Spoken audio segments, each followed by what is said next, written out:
एक मिनट नहीं सोचा था मंत्री पद को लात मारने से पहले अगर मुझे भी लगेगा तो किसी लालच में लगेगा।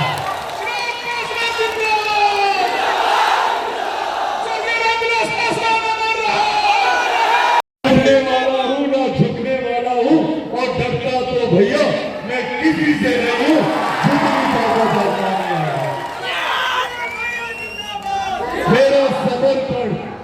मेरा समर्पण समाज के उस वर्ग के प्रति है जो आजादी के 75 साल के बाद भी मुख्य धारा के साथ नहीं जुड़ पाया।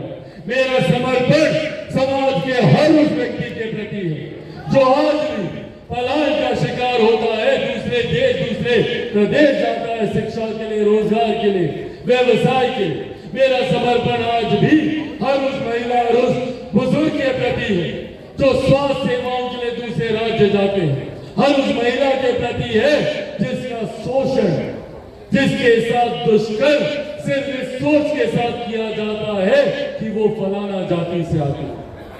और जब तक इस व्यवस्था को पूरी तरीके से नहीं बदल दूंगा तब तक मैं भी चैन की सांस नहीं लूंगा। आप लोगों से करके जाए। और ऐसे में साथियों जरूरत है मुझे आप सबके साथ और आप सबके माध्यम से समाज के हर उस व्यक्ति के साथ भी जिन्होंने मेरे पिता पर विश्वास किया।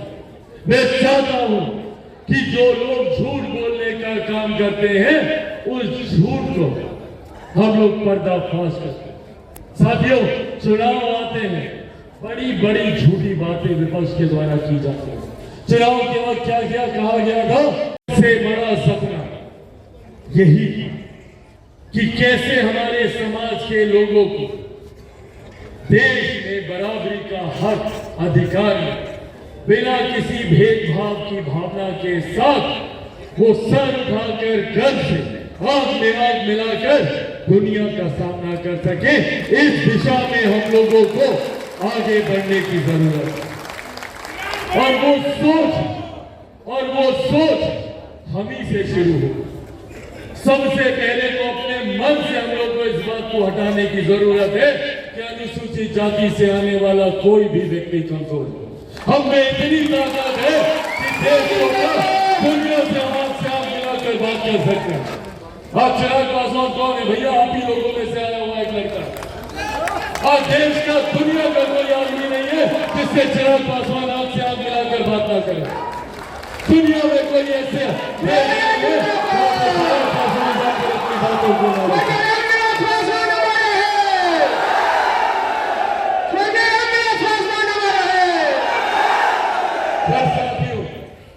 लोग हैं जो इस सोच का बदला चिराग पासवान को समाप्त कर लेना चाहते, जो नहीं चाहते कि भैया ये लड़का क्यों इतना बोल रहा है, जिनको नहीं पसंद आता कि ये अपने समाज का हाथ पकड़कर क्यों आगे लेकर जा रहा है, जिनको नहीं पसंद आता कि ये अपने पिता के जाने के बाद उनकी सोच को क्यों आगे बढ़ाने का काम करे, और वो मानसिकता वाले लोग चिराग पासवान को समाप्त करने का प्रयास करते हैं, चिराग पासवान को तोड़ने का प्रयास करते हैं।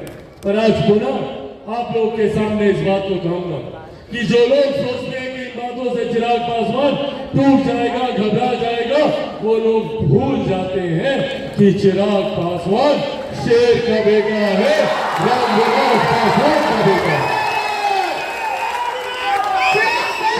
है, क्योंकि इसका आधार छुआछूत।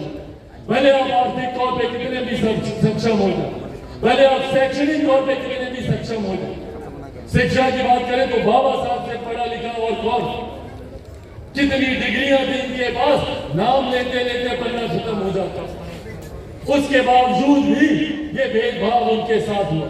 और आज भी अगर आप सामाजिक तौर पे बोले तो एक मुख्यमंत्री का पद से बड़ा और कौन सा पद, अगर तब उनके साथ भेदभाव हो तो ये दर्शाता है कि आज भी कुछ ऐसे लोग हैं जिनकी मानसिकता समाज में भेदभाव की, और जब तक इस सोच को पूर्ण रूप में कोई समाप्त नहीं करता तब तक जो लोग ये बात करते हैं इस सोच तक का हम लोगों को मजबूती से विरोध करने की जरूरत है, जो हम लोगों में बंटवारे की भावना लेकर आने का प्रयास करते।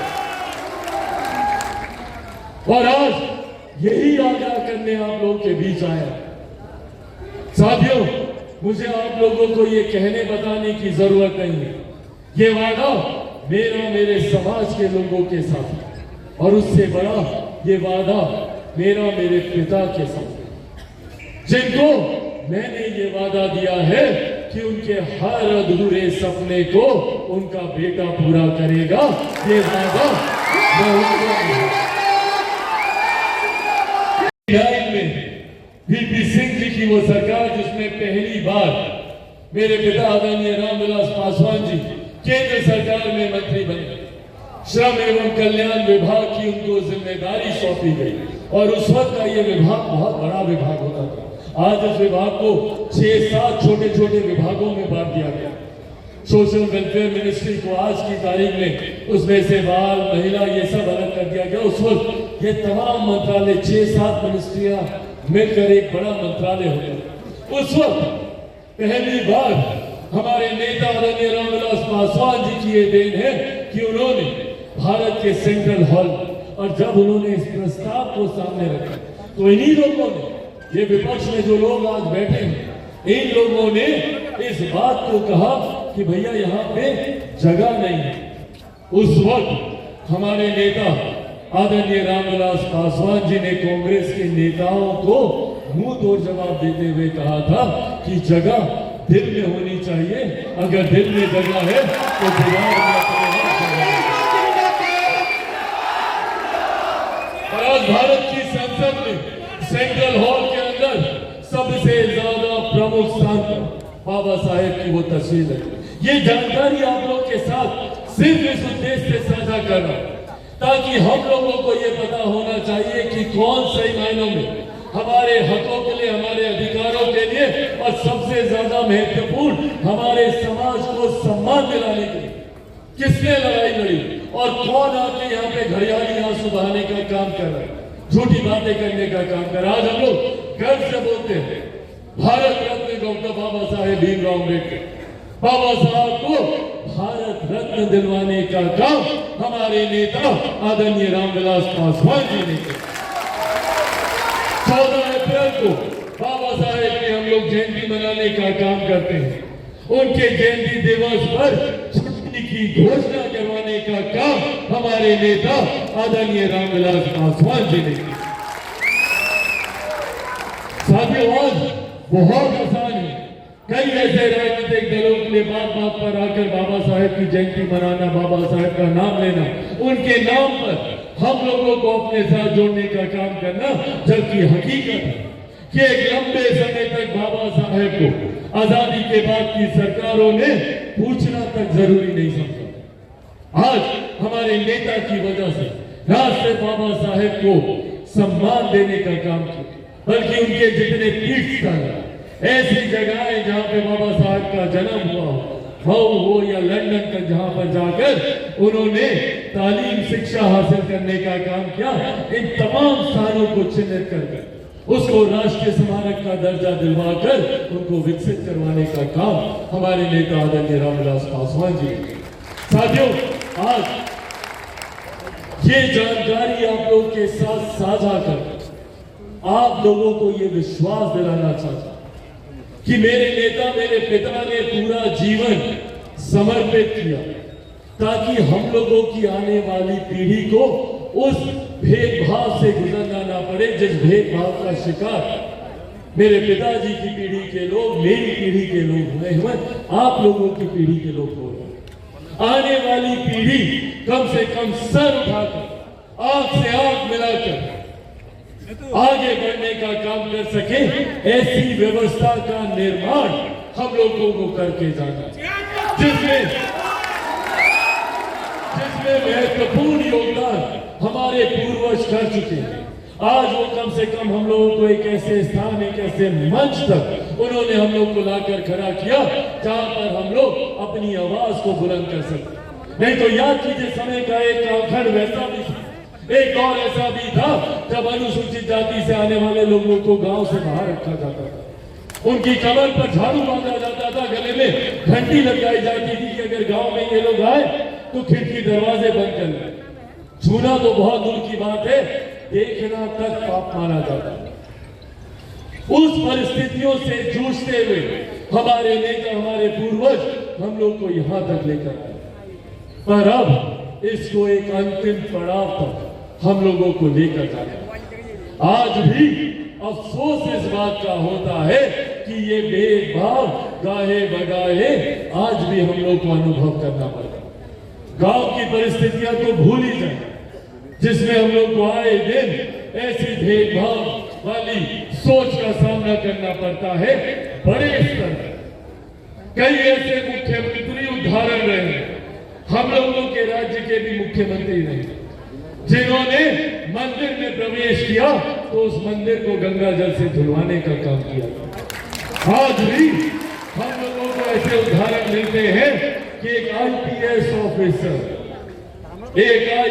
ऑफिसर अपनी बारात निकालने के लिए सुरक्षा की मांग करते हैं। आज भी समाज में ऐसे उदाहरण है जहां पर एक दलित युवक को घोड़ी पे चढ़ने से रोका जाता है, एक दलित परिवार को मंदिर में जाने से रोका जाता है। आज भी हम लोग उस भेदभाव का शिकार हैं। और उसके बाद समाज में कुछ लोग हम लोगों को बांटने की बात करते हैं। बात की जाती है क्रीमी लेयर को लाने की, बात की जाती है हम लोगों को जातियों में बांटने की, जबकि आज की तारीख में भी पहले तो हम लोग को ये बात समझनी जरूरी है कि क्या है अनुसूचित जाति, कौन है अनुसूचित जाति में आने वाले लोग। कई बार कुछ लोग जो टिप्पणी कर देते हैं कि इनको क्रीमी लेयर में ले आना चाहिए। हम लोगों के साथ भेदभाव का आधार शैक्षणिक या आर्थिक नहीं रहा, ये समझने की जरूरत है हम लोग। और कुछ लोग जो नए नए आए हैं जिनको ये समझ में नहीं आता कि हम लोग किस संघर्ष के दौर से गुजरे हैं, ये उन लोगों को जानने की जरूरत है कि कौन है ये अनुसूचित जाति के लोग, क्या है ये शेड्यूल कास्ट। ये वो जातियां हैं जिनको संविधान में शेड्यूल किया गया, जिनको लिस्ट किया गया, जिनके नाम लिखे गए इन जातियों के हमारे संविधान में, जो कभी ना कभी समय के किसी ना किसी दौर में छुआछूत का शिकार रहे, अनटचेबिलिटी का शिकार रहे, जिनको देखना छूना पाप माना जाता था। उन जातियों को चिन्हित करके उसका डंडा नीचे करवाओ, किया गया और इन जातियों को अनुसूचित जाति कहलाता। हाँ।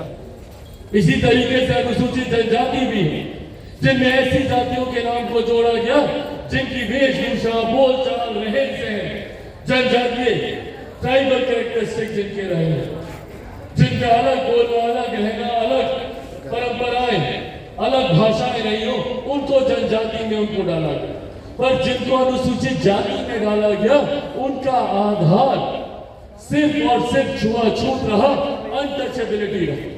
तो जो लोग कभी ना कभी क्रीमी लेयर का जिक्र करते हैं, वो लोग बताए ना कि अनुसूचित जाति में कौन सी ऐसी जाति है जो आज की तारीख में भी छुआछूत की शिकार नहीं होती। कौन सी ऐसी जाति है जो आज कहीं पर भी चली जाए और उसको समानता का अधिकार मिलता हो।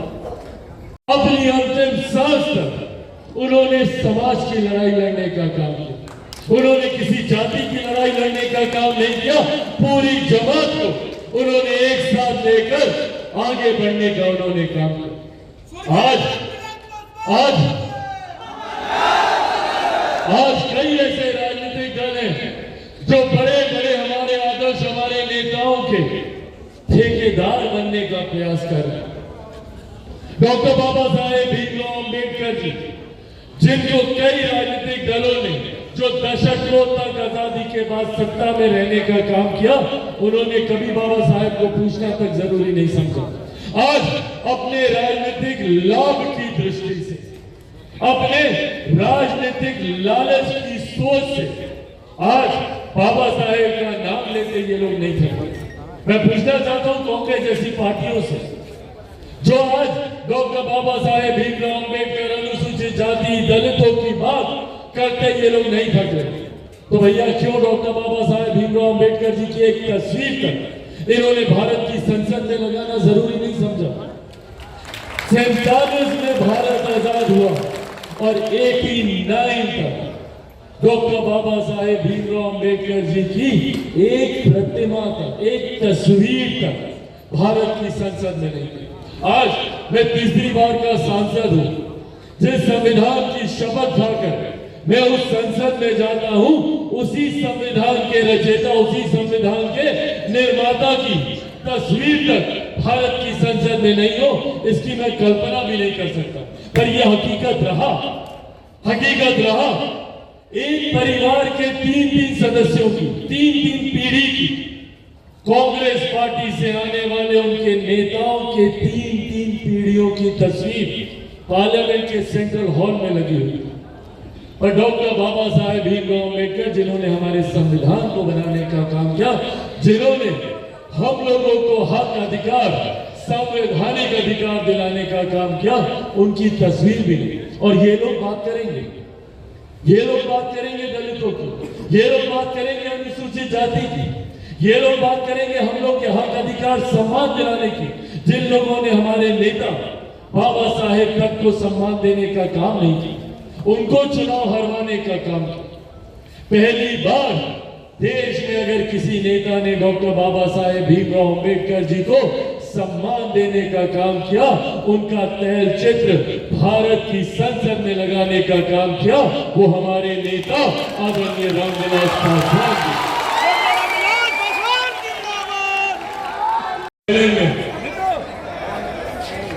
मैं इस प्रकोष्ठ से जुड़े हर पदाधिकारी साथी का स्वागत करता हूं। अलग अलग जिले, अलग अलग प्रखंडों से आए हुए इस प्रकोष्ठ के तमाम मजबूत कार्यकर्ता साथियों का आज इस कार्यक्रम में मैं स्वागत करता हूं। साथियों, आज का ये कार्यक्रम समय के एक ऐसे दौर पे रखा गया है जब अनुसूचित जाति जनजाति को लेकर कई तरीके के भ्रम फैलाने का प्रयास किया जा रहा है। आज आप लोगों के समक्ष हम लोगों के हितों से जुड़ी हुई कई महत्वपूर्ण जानकारियां आप लोगों के साथ मैं साझा करना चाहता हूं। अनुसूचित जाति जनजाति हमारे समाज का एक ऐसा अभिन्न अंग है जिसको दशकों से प्रताड़ित करने का प्रयास किया गया, जिसने सदियों से प्रताड़नाएं झेलने का काम किया, भेदभाव के शिकार हुए, निरंतरता में अपने अधिकारों के लिए हम लोगों को संघर्ष करना पड़ा। और ये संघर्ष आज भी थमा नहीं, आज भी ये बदस्तूर जारी है। आज भी हम लोग को अपने छोटे छोटे हक अधिकारों के लिए हम लोगों को प्रयास करना पड़ता है, संघर्ष करना पड़ता है, लड़ाई लड़नी पड़ती है। इस लड़ाई को अंजाम तक, एक सुखद सकारात्मक अंजाम तक लेकर जाने की सोच के साथ मेरे नेता ने, जिसे अपना नेता माना, डॉक्टर बाबा साहेब भीमराव अंबेडकर जी, उन्होंने संविधान के माध्यम से कई ऐसे प्रावधान बनाने का काम किया जिसके पीछे की सोच सामाजिक न्याय से जुड़ी हुई थी, सामाजिक समानता से जुड़ी हुई थी, सामाजिक अवसरों से जुड़ी हुई, ताकि समाज में हमें एक बराबर के अवसर मिले, एक बराबर के अधिकार मिले, एक जैसा सम्मान मिले। अफसोस डॉक्टर बाबा साहेब भीमराव अंबेडकर जी ने दशकों तक इस लड़ाई को लड़ने का काम किया, संवैधानिक अधिकार हम लोग को दिलाने का काम किया, पर फिर भी उनके रहते हुए हम लोग इस लड़ाई को उस अंजाम तक लेकर नहीं जा पाए। कई पीढ़ियों ने संघर्ष किया। मेरे खुद के नेता, मेरे पिता आदरणीय रामविलास पासवान जी ने संघर्ष करने का काम किया ताकि वो हमारे समाज के लोगों को उस सामाजिक न्याय की लड़ाई में बराबरी और समानता का अधिकार दिला सके। अफसोस, मेरे नेता ने पूरा जीवन इसके लिए समर्पित किया, पर आज भी कई ऐसे उदाहरण हम लोग को देखने को मिलते हैं जहां पर सिर्फ और सिर्फ हम लोगों की जाति के आधार पर हम लोगों के साथ भेदभाव किया जाता है, हम लोगों को आगे बढ़ने से रोका जाता है, हम लोगों को जो मौके, जो अवसर मिलने चाहिए, जो हमारा हक, हमारा अधिकार है, उससे हम लोग को वंचित रखा जाता है। और गाहे बगाहे कई ऐसे षड्यंत्र रचे जाते हैं कि किस तरीके से हम लोग के अधिकारों पर डाका डालकर दूसरे लोगों को हमारे अधिकार देंगे। ये प्रथा आज भी कायम है। ऐसे में अब ये जिम्मेदारी हम लोगों की पीढ़ी पर कि कम से कम अपने आने वाले भविष्य के, हमारी अगली पीढ़ी को इस तरीके के संघर्ष, भेदभाव, अत्याचार से ना गुजरना पड़े। उसके लिए आज हम लोगों को कड़े कदम उठाने की जरूरत है, कड़े फैसले लेने की जरूरत है और सबसे ज्यादा जरूरत है तो सामाजिक एकता की। आज सबसे ज्यादा प्रहार हमारी एकता पे किया जा रहा है। आज सबसे ज्यादा प्रयास हम लोगों को तोड़ने का किया जा रहा है ताकि आपस में हम लोग बटे, आपस में हम लोग एक दूसरे का हम लोग विरोध करें। और जो अंग्रेजों के जमाने की नीति चलती थी, डिवाइड एंड रूल की, बांटो और शासन करो, उस नीति पर कई ऐसे राजनीतिक दल हैं जो कार्य करने का प्रयास कर रहे हैं और हम लोगों को बांटकर अपनी राजनीतिक रोटियां सेकने का काम कर रहे हैं। और बड़े बड़े लोग इसमें शामिल हैं, बड़ी बड़ी संस्थाएं इसमें शामिल हैं। मुझे कहने में कोई गुरेज नहीं है, कई बार न्यायालय के द्वारा भी ऐसी टिप्पणी कर दी जाती है जो हम लोगों को बांटने की दिशा में लेकर जाने का प्रयास करते हैं। साथियों, आज इस कार्यक्रम के माध्यम से यह आग्रह करने आया हूं आप लोगों से कि समाज में एकजुटता का होना बहुत जरूरी है। हम लोगों को जाति से उठकर जमात की बात करने की जरूरत है और जब तक हम लोग पूरी जमात की बात नहीं करेंगे, लोग षड्यंत्र रचकर हम लोगों को एक दूसरे से बांटते रहेंगे।